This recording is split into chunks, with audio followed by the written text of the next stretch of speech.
বৈরী আবহাওয়ায় এবার সাতক্ষীরায় আমের ফলন কম হয়েছে, তবে কৃষি বিভাগ আশা করছে চলতি মৌসুমে জেলায় ৩০০ কোটি টাকার আম বেচাকেনা হতে পারে। সাতক্ষীরা প্রতিনিধি জিএম মনিরুল ইসলাম মিনির তথ্যচিত্রে আরো জানাচ্ছেন রাজীব জামান।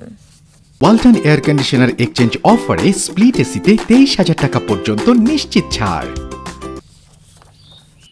জেলা প্রশাসনের দিনপঞ্জি মেনে গত ৯ মে থেকে আম সংগ্রহ ও বাজারজাত শুরু হয়েছে সাতক্ষীরায়। বাগান থেকে প্রথমে পাড়া হচ্ছে গোপালভোগ, গোবিন্দভোগ, মুম্বাই সহ স্থানীয় জাতের আম।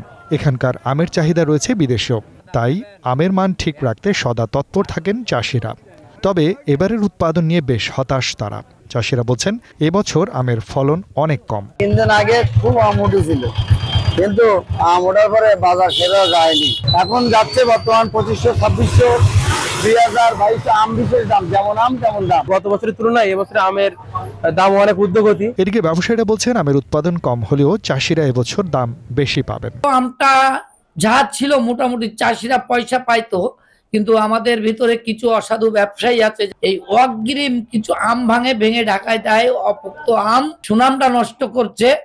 আজকে ওই মোতলা, কালীগঞ্জ, গাজীরহাট এই অসাধু ব্যবসায়ীরা। এবছর সাতক্ষীরায় ৪,১০০ হেক্টর জমিতে আমের চাষ হয়েছে, আর লক্ষ্যমাত্রা ধরা হয়েছে ৫০,০০০ মেট্রিক টন। এই আমের দাম প্রায় ৩০০ কোটি টাকা হতে পারে বলে আশা করছে স্থানীয় কৃষি বিভাগ।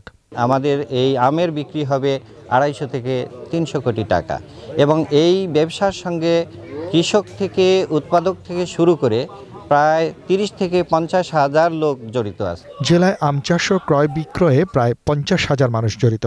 দিনপঞ্জি লঙ্ঘন করে কেউ যাতে অপরিপক্ক আম বাজারজাত করতে না পারে তা নিশ্চিতে প্রশাসনের কঠোর নজরদারি চান সংশ্লিষ্টরা।